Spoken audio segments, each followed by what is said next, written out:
તો ગુજરાતમાંથી આઈએસના ભાંગફોડની એક મોટી પ્રવૃત્તિનો પર્દાફાશ ગુજરાત એટીએસે કર્યો છે।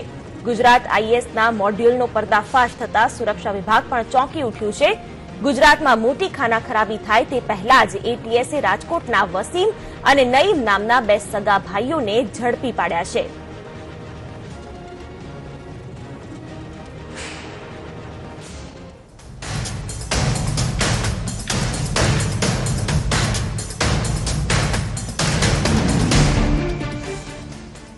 સમગ્ર વિશ્વને ઇસ્લામિક સ્ટેટ બનાવવા ધમ પછાડા કરી રહેલા આઈએસના આતંકીઓની નજર હવે ગુજરાત પર મંડરાયેલી છે અને જેનું તાજું ઉદાહરણ છે રાજકોટ અને ભાવનગરથી ઝડપાયેલા બે એવા સગા ભાઈઓ જેઓ આઈએસના ઇશારે ગુજરાતની ધરતીને રક્ત રંજિત કરવાના ફિરાકમાં હતા।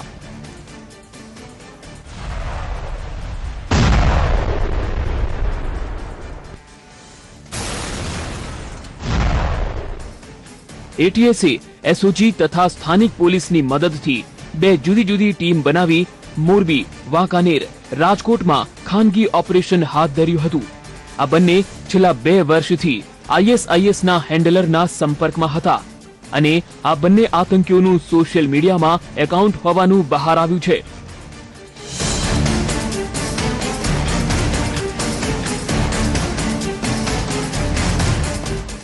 આ બંને સગા ભાઈઓ એટલા તો ખતરનાક હતા કે તેઓ ગુજરાતના કોઈ પણ ખૂણાને ધણધણાવવાની ફિરાકમાં હતા। જો કે તેમના નિશાને ગુજરાતનું સુપ્રસિદ્ધ યાત્રાધામ ચોટીલા હતું। આ આતંકીઓ છેલ્લા ઘણા સમયથી ચોટીલા મંદિરને બોમ્બથી ઉડાવવાનો પ્લાન બનાવ્યો હતો અને જો તેઓ એટીએસના હાથે ન ઝડપાયા હોત તો તેઓ પોતાના મિશનમાં સફળ બની જતા।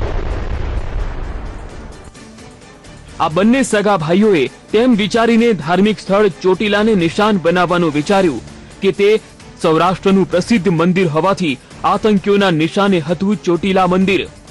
દેશ વિદેશથી શ્રદ્ધાળુઓ ચોટીલાના ચામુંડા માના દર્શન માટે આવે છે। આ પહેલા પણ ચોટીલાનું મંદિર આતંકવાદીઓના નિશાના પર રહેલું છે। આ જ કારણે મંદિર પર અવારનવાર યોજાય છે એન્ટી ટેરર મોક ડ્રીલ। આ બંને સગા ભાઈઓના બદ ઇરાદા અત્યંત ખતરનાક અને ખૌફનાક હતા।